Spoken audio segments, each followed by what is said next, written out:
지난 시간에 우리가 나누었던 열왕기 하의 말씀이 끝나고 그 말씀 끝에 오늘 말씀과 이어지는 그 느부갓네살 왕이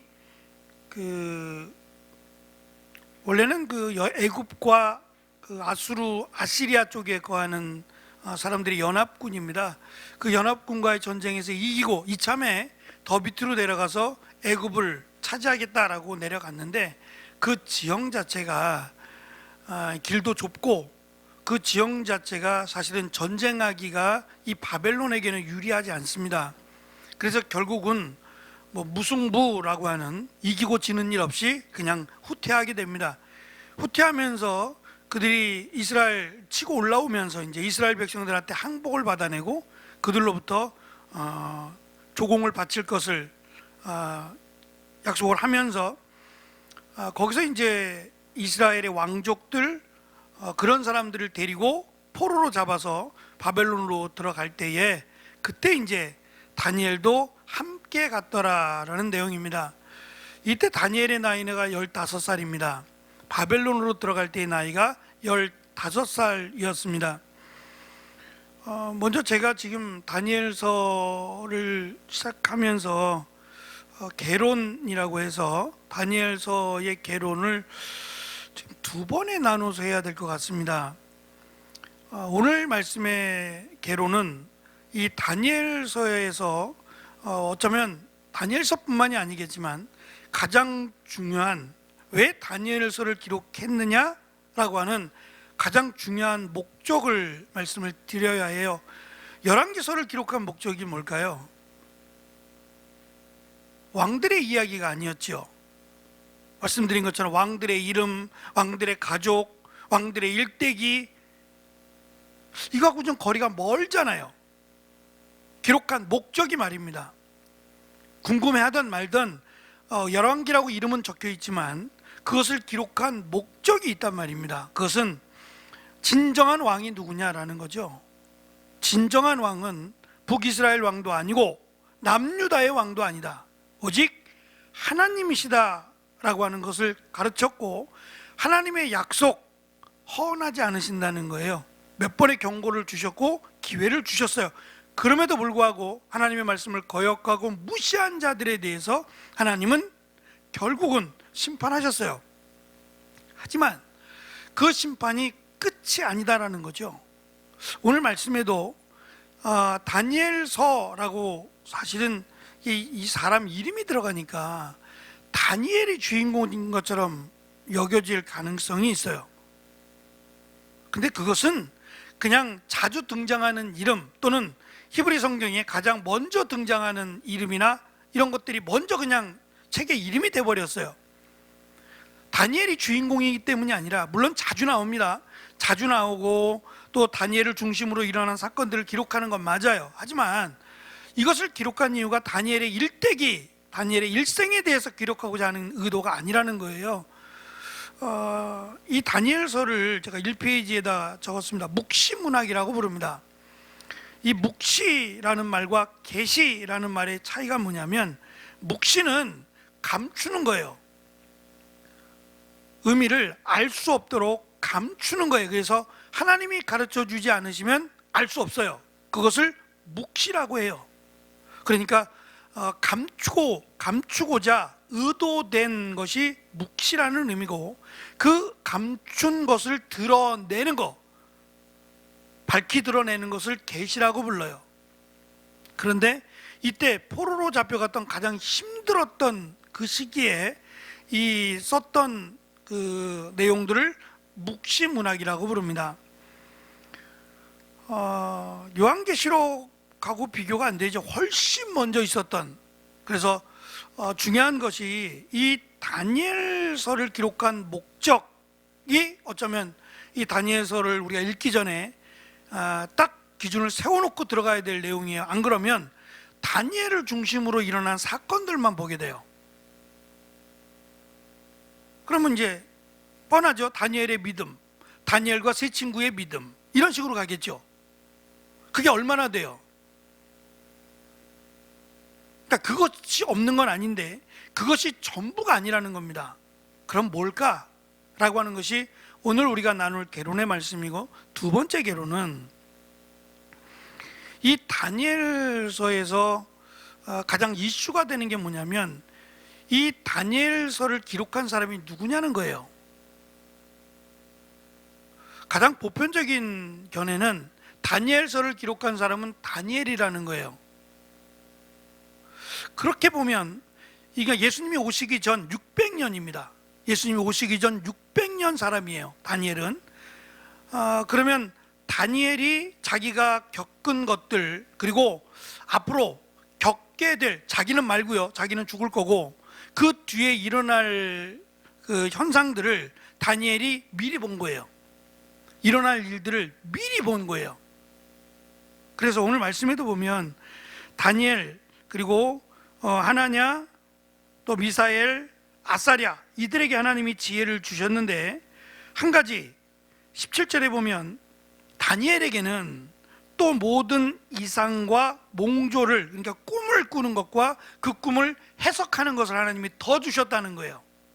그것을 통해서 하나님이 꿈꾸게 하고 그 꿈을 해석할 수 있도록, 그러니까 그것 때문에 장차 일어날 일들, 그러니까 페르시아라고 하는 알렉산더 대왕까지예요. 그 기간이 거의 400년이에요. 400년 앞을 보는 거예요.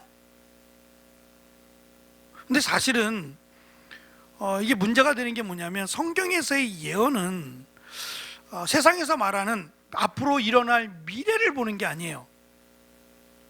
그런 내용들이 거의 없어요. 예언이라는 내용, 우리가 요한계시록을 통해서 볼 때에도 요한계시록의 예언이라고 하는 것은 두 가지인데, 하나는 실제로 사도 요한이 겪었던 거예요. 훨씬 전에, 그러니까 직접 겪은 건 아니지만 이루어진 사건, 출애굽의 사건이라든지 일어났던 사건들, 그리고 요한이 겪고 있는 사건들을 중심으로 기록하고, 그 나머지는 장차 일어날 일, 그러니까 메시아가 오신다, 메시아가 오시면 새 예루살렘과 새 에덴 동산에 들어간다라고 하는 그냥 추상적인 내용의 미래입니다. 이런 식으로 기록하지, 다른 나라들의 어떠한 미래를 예언하거나 이런 일들이 많지 않아요.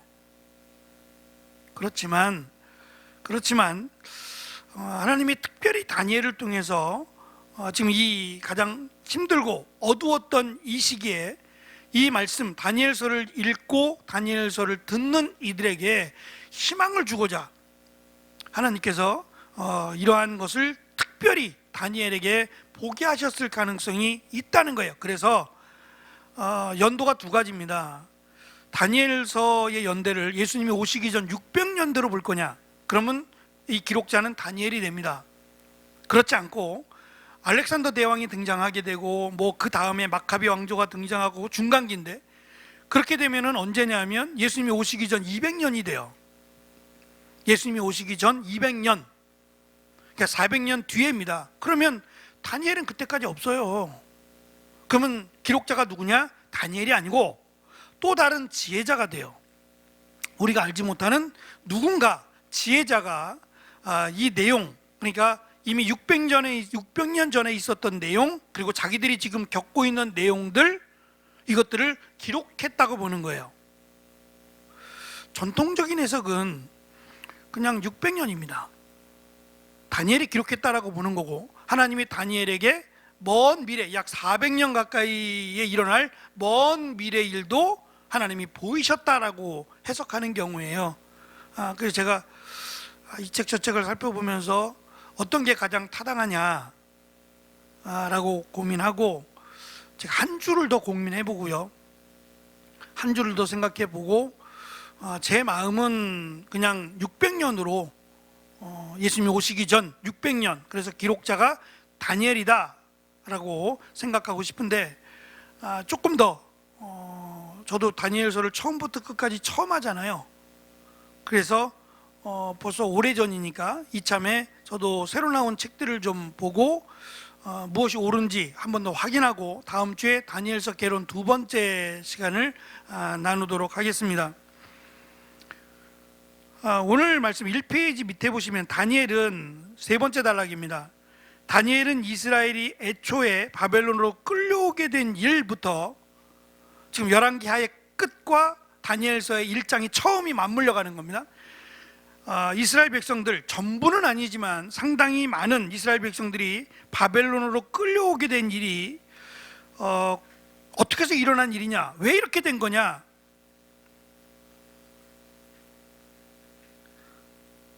2절 다시 한번 읽어볼게요. 1장 2절입니다. 우리가 사사기를 볼 때 많이 봤던 단어가 나와서 1장 2절입니다. 시작.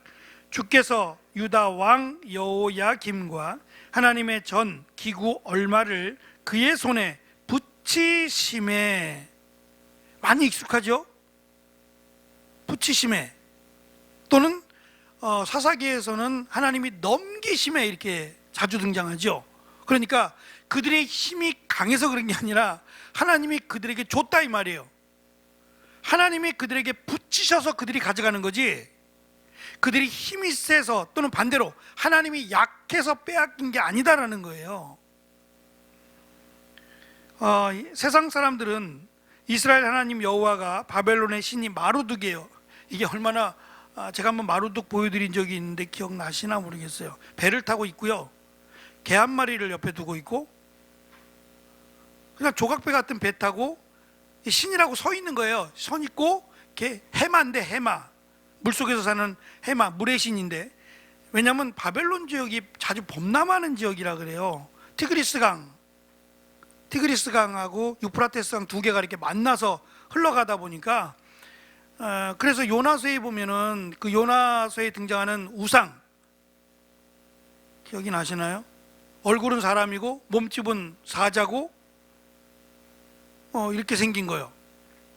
문지기로 썼다 그랬잖아요.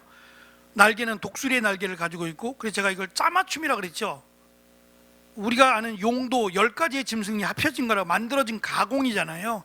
그것처럼 이 짐승들의 가장 강한 것들만 골라서 만들어 놓은 거예요. 짜집기해서 만든 말도 안 되는 그런 짐승은 없어요. 우상인데, 이런 우상, 그러니까 물의 범람을 다스리는 신이에요. 이 마루둑의 정복된 신이라고 세상은 생각한다는 거예요. 블레셋이 그랬잖아요. 블레셋이, 우리 사무엘상을 볼 때에 블레셋이 법궤를 빼앗고 나서 우리가 저들의 신을 이겼다 이거 아니에요. 우리가 저들의 신을 이겼다, 저들의 신이 우리에게 항복하게 하자 이거 아닙니까? 우리가 볼 때는 말도 안 되는 일이에요. 어떻게 저들이 하나님에게 항복을 받아내요? 오히려 전쟁에서 죽은 숫자보다 하나님이 그들에게 재앙을 내려서 죽은 숫자가 훨씬 많아요. 훨씬 더 고통스럽고요. 믿음을 가진 사람들은 그것을 볼 수 있다라는 거예요. 그러면 그것만 보겠냔 말이에요. 하나님이 져준 거 아니에요. 왜 져주셨느냐? 이스라엘 백성에게도 너희들이 섬기는 하나님은 힘이 없어서 져준 게 아니다, 너희들이 하나님을 제대로 섬기지 않으니까 너희들을 떠난 거다는 거예요. 그래서 하나님이 블레셋의 신이 되는 건 아니에요. 또 거기서 나올 때에도 이스라엘 백성들을 이롭게 하잖아요. 금으로 된 거 갖고 나오니까, 금쥐 이런 것들 갖고 나오니까 이익은 되지만 하나님은 변하신 게 아무것도 없어요.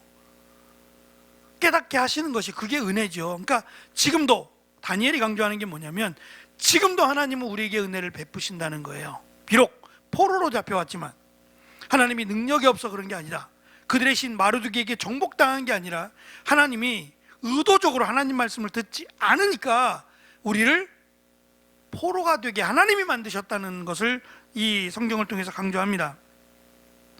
다니엘은 여호와 하나님이 자기 백성들의 죄 때문에 이스라엘을 망하게 하셨고 생존자들을 바벨론으로 보내셨다라는 것을 주장합니다. 유다 사람들이 죄로 인해 바벨론에 끌려와 사는 것이 안타깝지만, 이것은 여호와의 무능함이나 통제 불능의 상태를 의미하는 것이 아니라 오히려 하나님의 계획이다. 그리고 하나님은 살아계신다. 그러니 하나님의 은혜를 구하고 하나님 말씀대로 순종하면 다시 하나님이 이 거대한 바벨론으로부터 우리를 구원하실 거라는 거예요. 어찌 보면 이스라엘 백성들은 출애굽의 애굽 가운데서 종살이했죠. 지금 바벨론에게 종살이하죠. 조금 더 지나서 로마의 종살이에요. 근데 멸망은 안 하잖아요. 그 조그만 나라가 멸망을 안 한다는 게 더 기적이에요. 어떻게 멸망을 안 해요? 이스라엘 백성이 정말 대단해서요? 오늘 말씀에도 그걸 얘기하잖아요. 다니엘과 하나냐와 미사엘과 아사랴가 똑똑해서 그런 게 아니라 하나님이 그들에게 지식을 더하게 하셨다, 지혜를 주셨다고 얘기해요. 그리고 다니엘에게는 꿈을 꾸는, 그리고 꿈을 해몽하는 능력을 하나님이 주셨다. 그것 때문에 사실 다니엘이 두 번째, 왕의 두 번째의 위치에서는 일을 겪게 되죠. 1장에서만 다니엘은 이러한 사실을 세 차례 강조합니다.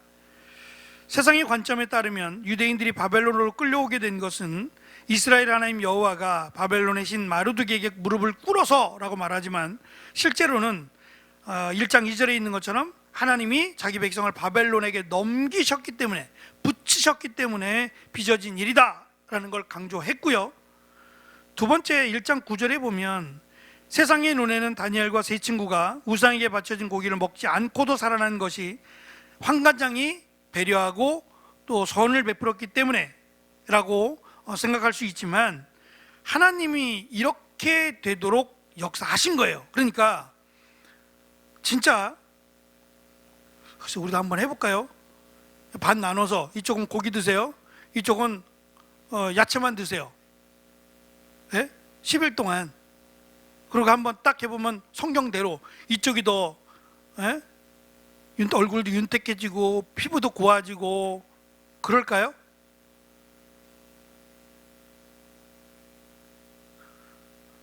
저도 몰라요. 안 해봤으니까. 건강에는 좋겠죠, 당연히. 건강에는 좋겠지만 지금 그런 얘기가 아니에요. 야채가 좋아, 야채를 먹어야 사람들이 건강해지고, 이런 얘기 하자는 게 아니잖아요. 지금 우리가 이제 1장부터 살펴볼 건데, 결국 이것은 더럽히지라는 말이 계속 나오잖아요. 왕이 준 음식은 우리를 하나님 앞에서 더럽히는 음식이에요. 그래서 안 먹겠다는 거예요. 만약에 우상에게 바친 음식이 고기가 아니라, 고기 종류가 아니라 채소 종류였다, 그러면 다니엘은 그거 안 먹었을 거예요. 다른 걸 먹었겠죠. 아니면 안 먹었든지 물만 먹었든지 그랬을 거 아니에요. 물만 먹어도 하나님이 그들을 윤택하게 하실 수 있잖아요. 왜 권사님만 고개를 끄덕이시고 다른 분들은 아니, 이 뒤에 나온 얘기지만 몇 도인지는 알 수 없지만 1000도가 넘겠죠. 그 불 속에서도 살았잖아요. 예? 가까이만 가도 타 죽는 정도의 극렬한 불에 그 안에서도 살았잖아요. 그러면 이것도 됐는데 물만 먹어서 하나님이 윤택하게 못 하실 이유는 없죠.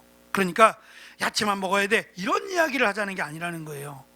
이것은 하나님 앞에서 더럽히지 않으려고 우상에게 바쳤던 것을 먹지 않겠다 한 그것 때문에 하나님이 그들의 믿음으로 그들이 먹은 것, 뭘 먹었는지 알 수 없어요. 알려고도 하지 마세요. 오이를 먹었는지 당근을 먹었는지 무 먹었는지 상관없어요. 그거는. 그렇지 않겠어요? 어떤 분들은 여기에 관심을 가지고 샐러드를 먹어야 된다는 등, 지금 그 얘기 하자는 게 아니라는 거예요. 하나님이 그들이 무엇을 먹었든지 간에 분명히 하나님은 그들을 윤택하게 하셨을 것이다 라는 내용을 강조하고, 세 번째, 세상의 눈에는 다니엘과 세 친구가 바벨론의 지혜자들보다 훨씬 더 뛰어난 사람들이 된 것이 이 좋은 교육 환경, 이스라엘보다 훨씬 더 좋은 훌륭한 시스템이 갖춰진 교육 환경, 그리고 바벨론 왕 느부갓네살의 배려에서 비롯된 결과라고 볼지 모르지만, 하나님이 그들에게 17절 지혜를 주셨기 때문이라는 거예요. 이 지혜라고 하는 것은 지식을 넘어서는 겁니다. 그러니까 보면 아는 거예요. 보면. 다른 사람은 이게 습득해서 알아가는 거라면, 지혜는 하나님의 능력 가운데 하나인데 보면 미래를 준비할 수 있는 거예요. 제일 중요한 거 아니겠어요? 우리는 당장 먹을 것을 위해서 살지만 지혜자는 당장이 아니라 앞으로를 준비하는 사람이에요. 그것 때문에 요셉이 총리가 된 거 아니에요? 그 하나입니다. 그거 하나. 미래를 준비할 수 있다는 거, 그거 하나로 총리가 될 수 있었던 겁니다. 다니엘의 이름은 다른 사람들의 이름도 말씀드릴 거예요. 다음에 그 순서가 되면. 제가 이 다니엘 혹시 모르겠습니다만 저는 주일학교 때 이 다니엘에 관련된 이야기들, 특별히 이제 대표적인 내용들이잖아요. 그 내용들을 정말 많이 들었어요.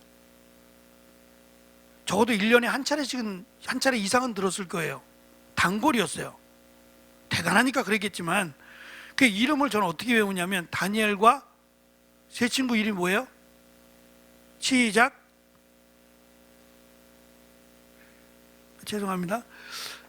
다니엘 세 친구 그러면 저는 다니엘과 사드락과 메삭과 아벳느고 이게 딱딱 붙어요.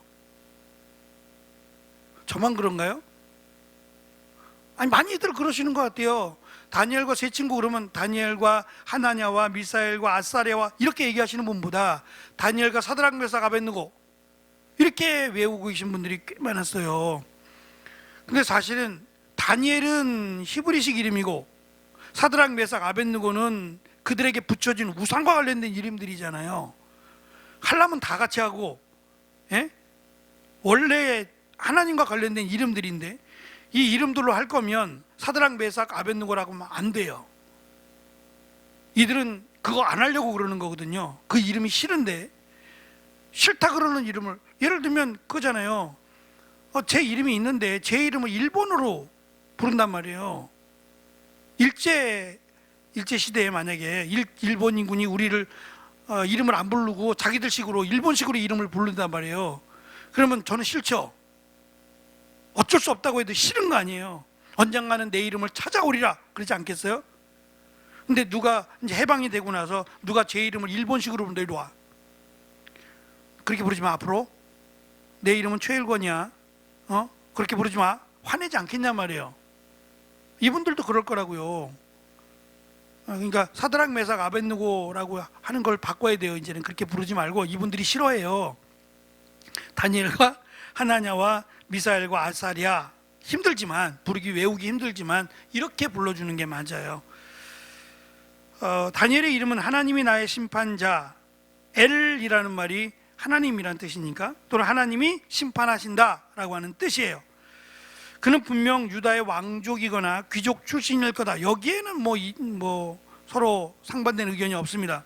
말씀드린 주전 605년 느부갓네살이 가나안 원정, 말씀드린 애국과의 전쟁에서 실패하고 무승부로 끝나고 돌아갈 때 데려갔다라고 성경은 기록합니다.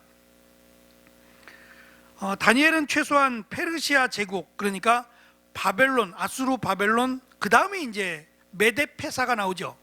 우리 성경에는 페르시아라고 안 나오고 메데페사라고 나와요. 그 메데페사가 페르시아예요. 그러니까 아수르가 끝나고 바벨론이 그 자리를 차지하고 바벨론이 멸망하고 메데페사가 나오는데 이 메데페사까지 살았어요. 그때가 언제냐? 주전 539년, 그러니까 605년에 끌려가서 539년까지 바벨론 왕궁이 있었다고 하면, 이것만 계산하면 66년이 돼요. 거기다가 몇 살 때 끌려갔다고요? 15살에 끌려갔어요. 15를 더하세요. 66에다 15를 더하면 81이죠 81인데 그 다음 내용이 10장 1절에 가면 그가 페르시아 왕 고레스 왕 즉위 3년, 그러면 3을 더해야 돼요. 계산이 잘못됐어요. 하여튼 그래서 계산해 보면 83세가 돼요. 아니 틀려도 한두 살 틀려요. 그러니까 적어도 80세라는 얘기예요. 말씀드린 것처럼 이때 40세에서 50세가 평균 수명이에요. 그럼 남들보다 2배를 더 살았어요. 그리고 지금 왕들이 계속 바뀌거든요. 바벨론의 왕들도 바뀌어요. 왕들이 바뀌면 가장 먼저 바뀌는 사람은 총리죠. 자기 옆에 둘 사람들은 자기 사람을 쓰잖아요. 보편적으로 뭐 시대를 막론하고 그래요. 근데 바벨론을 쓰는 이유는 바벨론이 자기가 다스릴 왕국에 큰 도움이 되기 때문이에요. 그래서 다니엘을 쓰는 거예요. 대단하죠? 근데 이 대단한 다니엘, 자기 스스로 내가 대단해 라고 하면서 썼겠어요? 자기를 이렇게까지 오래 살게 하시고 또 왕들이 바뀌어도 자신은 계속해서 이 일을 감당할 수 있도록 무시당하지 않고 오히려 큰 소리치며 다스릴 수 있도록 누가 그렇게 했냐라는 걸 말하고 싶은 거예요. 나도 끌려온 자다. 나도 포로로 끌려온 자인데 나같이 포로로 잡힌 자를 이렇게 높은 위치에 세우신 이유가 뭐냐 이거예요. 그걸 말하고 싶은 거예요. 그리고 내가 여기까지 있을 수 있었던 것은 내가 원래 똑똑해서 그런 게 아니라 하나님이 나에게 주신 능력 때문임을 지금 다니엘은 다니엘서를 통해서 밝히고 싶은 거예요. 그렇다면 이 글을 읽는 사람들이라면 내가 비록 뭐 시원찮고 별 볼 일 없고 능력도 없고 그렇더라도 기죽지 말라는 거예요. 하나님의 말씀을 믿고 하나님께 나아가고 하나님의 은혜를 구하면 하나님은 반드시 도우신다 라고 하는 것을 다니엘이 자기가 겪었잖아요. 자기가 증명할 수 있는 거잖아요. 그러니까 그 내용을 전달하기 위해서 기록한 것이 다니엘서라는 겁니다. 다니엘의 믿음을 자랑하기 위해서가 아니라는 거죠. 마지막 4페이지 보시면 뭐 다니엘의 무덤은 없어요. 다니엘의 무덤은 없고 다니엘은 바벨론에서 죽었어요. 그래서 바벨론의 왕족에 묻혔거나 거의 왕족이었으니까 왕족 무덤에 묻혔거나 페르시아 제국의 수도였던 수산, 에스더서에 나오죠. 수산궁이라고 하는 수산에 있는 유대인 회당에, 작은 유대인 회당에 묻혔을 것으로 그냥 그렇게 알려져 있어요. 뭐 찾을 수도 없고 알 수도 없어요. 그냥 그렇다는 거예요. 끝으로 이 다니엘의 삶은 여러 가지 면에서 요셉과 참 흡사해요. 어떻게 흡사하냐? 7가지로 정리했습니다. 요셉은 17세에 팔렸죠. 형들에 의해서지만 노예로 팔려서 애굽에 갔고 다니엘은 15살에 인질이 되어 바벨론 포로로 갑니다. 둘 다 어린 나이에 타국으로 끌려가야 했던 기구한 운명의 자들이고, 두 번째, 요셉과 다니엘은 우리가 성경에서 접하는 의로운 사람들에 속하는 사람이에요. 요셉도 그랬고 다니엘도 그랬어요. 의로운 사람들이라고는 공통점이 있고, 세 번째,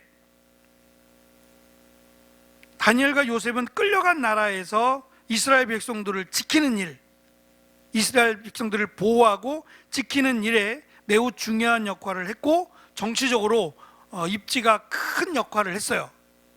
그리고 네 번째, 이들이 비슷한 것은 다니엘이나 요셉이나 꿈이죠. 꿈으로 시작한 사람들이에요. 다니엘도 그래요. 꿈으로 연결된 겁니다. 근데 이 꿈이라는 것이 당시에는 이 계시를 뭘로 보냐면 꿈으로 봤어요. 우리도 사실 말도 안 되는 이야기지만 돼지꿈 꾸면 복권 산다 그러잖아요. 그죠? 돼지꿈 꾸면 복권 사거나 이런 것들이 사실 그냥 우리가 흔히 하는 말로, 속된 말로 개꿈이라 그러잖아요. 말도 안 되는 꿈, 매번 꾸는 것도 아니고 피곤하면 꾸기도 하고 생각도 잘 안 나는 꿈. 근데 이것이 신의 계시로 봤어요. 이때는 그랬단 말이에요. 이때는 꿈이라는 것이 현실과 동떨어지기도 하고 전혀 내가 계획하지 못했던 일들이 일어나잖아요. 꿈속에서 막 날아다니기도 하고요. 예? 이것을 신의 계시로 봤어요. 지금 왕들이 그런 얘기 하잖아요. 내가 꿈을 꿨는데 이게 참 신기하다. 꿈이 계속 똑같은 꿈을 꾸는데 이게 뭐냐라고 했을 때 이 꿈을 어떻게 해석하냐는 거예요. 내 마음대로 해석하느냐? 그럴 수 있죠. 근데 요셉 같은 경우는 애굽의 왕 바로가 내가 꾼 꿈이 뭐냐고 물어보죠. 그것까지 물어보는 거예요. 그러니까 해석을 자기 마음대로 할까 봐 내가 꾼 꿈이 뭐냐고까지 물어보잖아요. 이걸 어떻게 하냔 말이에요. 근데 알아요. 안다고요. 그러니까 이 신의 계시가 꿈과 연결되어 있다고 생각을 했어요. 그러니까 정말 하나님이 우리를 꿈으로 계시하냐? 그럴 이유가 아무것도 없어요. 지금은 하나님이 우리에게 꿈으로 계시할 이유가 아무것도 없죠. 그렇잖아요. 왜 꿈으로 계시해요? 그러면 매번 꿈으로 계시할 게 아니라면 오히려 혼란스럽잖아요. 일단 하나님의 말씀, 하나님이신 하나님의 말씀이 있고, 그 다음에 하나님이 하나님의 자녀인 우리를 인도하신다고 말씀하셨는데 그걸 믿는 거죠. 꿈으로 또다시 이렇게, 이건 정말 특별한 경우입니다. 제가 없다고 단호하게 말할 수 없어요. 왜? 하나님이 하신다면 뭐 제가 어떻게 그거를 단호하게 할 수 없지만 이 꿈보다 더 정확한 성경이 있기 때문에 이게 가장 정확하잖아요. 하나님 말씀이고 하나님이시니까. 그러니까 꿈에서 무언가를 기대하는 것은, 하나님 저에게 꿈으로 말씀하옵소서 라고 말하는 것은 지혜로운 건 아니에요. 근데 이때는 꿈으로 하나님이 보여주시고 가르쳐 주셨어요. 그러니까 꼭 그래서만이 아니라 그때의 삶과 연결돼서 그렇게 하신 거예요. 그들이 믿었던 하나님의 계시를 꿈과로 연결시켰기 때문에 그렇게 역사하셨다라고 보시면 좋을 것 같습니다. 다섯 번째, 요셉이 보디발의 아내의 유혹을 뿌리치고 감옥에 가죠. 다니엘은 왕이 하사한 음식의 유혹을 뿌리치면서 위험을 겪습니다. 그러나 그 뿌리친 것이 믿음과 관련되어 있기 때문에, 또 요셉도 그가 믿음 때문에 유혹을 뿌리쳐서 감옥에 가기도 하지만, 감옥에 간 요셉에 대해서 그가 하나님께서 함께 하심으로 형통한 자가 되었다는 말을 감옥에서 들어요. 마찬가지로 다니엘도 그가 형통한 자가 된 것은 비록 자신이 죽더라도 믿음을 지키겠다라고 하는, 우리가 잘 아는 그리 아니하실지라도, 그렇잖아요. 하나님이 나를 살리지 아니하실지라도, 이 말이에요. 나를 죽게 내버려 두실지라도 나는 하나님 말씀대로 순종하겠다, 이 말이에요. 거기에 하나님이 은혜를 더하신다라는 걸 강조합니다. 여섯 번째, 두 사람 모두 이방에서 일생을 마쳤어요. 애굽에서 죽었고 바벨론에서 죽습니다. 두 사람 모두 완성된 건 아니에요. 요셉도 완성되지 않았어요. 하나님의 약속이 요셉이 죽고 나서도 이루어지지 않았어요. 가나안 땅에 들어가, 약속의 땅이라고 하는 곳에 요셉은 못 들어가요. 다만 자기가 죽고 나서 이 땅을 떠날 때, 애굽 땅을 떠날 때 나의 해골을, 나의 시신을 가지고 나가달라고 부탁을 하죠. 왜냐하면 어쩔 수 없이 내가 여기 죽지만 나는 이 땅이 싫어요. 하나님의 약속의 땅에 가고 싶어요. 이걸 믿음과 하지 마시고 그냥, 사실 그들은 요즘도 그런 분이 계신데, 화장하면 안 된다고 하시는 분이 있어요. 이 교회 다니시는 분들 중에 어르신들이 그런데요, 화장하면 나중에 못 살아날까 봐 그러신대요. 그래서 꼭 매장으로 해달라 그러거든요. 근데 사실 그냥 그분의 생각이에요. 그냥 그것 때문에, 매장한 것 때문에 구원을 받느냐 못 받느냐, 그건 아니에요. 매장을 하든 화장을 하든 믿음으로 구원을 받는 거니까 상관없어요. 그런데 이제 옛날 어르신들은 그런 부분이 없지 않아 있어요. 그럼 유언으로 남겼어요. 나는 꼭 매장으로 해달라고, 화장하지 마, 나는 꼭 매장으로 해. 그러면 하세요. 그냥 괜찮아요. 예? 괜찮습니다. 이건 싸울 문제도 아니고. 근데 그분들은 이제 그런 생각을 좀 갖고 계세요. 그러니까 그냥 그렇다라고 생각하시면 돼요. 매장했다 그래서 천국을 못 간다, 그런 거 전혀 아니에요. 이때는 더 했어요. 이때는 더 했죠. 꼭 매장이어야 돼요. 근데 내가 부활할 때 뼈가 있어야 부활한다고 생각을 한 거예요. 뼈가 있어야 부활한다고 생각을 했어요. 이거는 조금 그냥 이때 그들의 생각이었다고 보시면 돼요. 영이 뼈를 찾아다닐까요? 그건 아니잖아요. 그러니까 상관없는데 이때는 그렇게 생각했어요. 그래서 내가 비록 이 땅에 애굽에서 죽지만 내 뼈를 약속의 땅까지 가지고 가달라 하는 것, 믿음이 없어서 이런 유언을 그렇게 이해하시면 안 돼요. 그들의 삶, 그들의 문화가 그래서 그랬다고 이해하시면 돼요. 그런 부분을 우리가 좀 생각하면서, 어쨌든 저는 제일 중요한 부분이라고 생각해서 지금 개론 2를 했습니다. 다니엘이 주인공이 아니다는 겁니다. 다니엘이 주인공이 아니다. 다니엘의 세 친구도 주인공이 아니다. 다만 그들을 통해서 하나님이 살아계신다. 그리고 하나님은 여전히 믿음의 사람을 통해 역사하신다라는 걸 보여주신다는 거예요.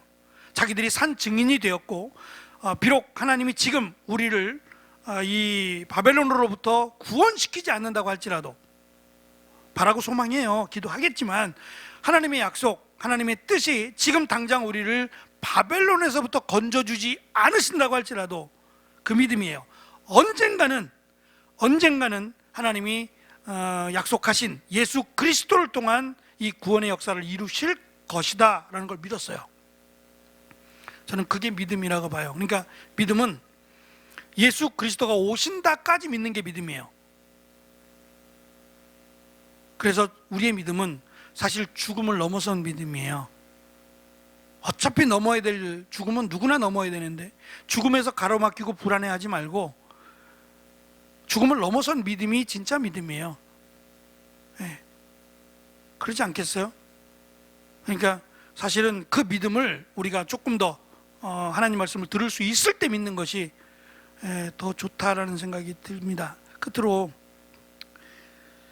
우리 옆에 성답교회 다니시는 권사님이 찾아오셨어요. 문을 막 두들겨서 누구신가? 그러고 열었더니 권사님이 찾아오셨어요. 그래서 권사님 그랬더니 왜 오셨겠어요? 계란 4판을 준대요. 계란 4판하고 그 계란을 쌀 수 있는 부활절 그 비닐이요. 그 주문하셨대. 인터넷으로 80이 넘으셨는데 이분이 인터넷으로 주문을 했대요. 또 다. 그래서 금요일날 그거 다 갖고 오겠대요.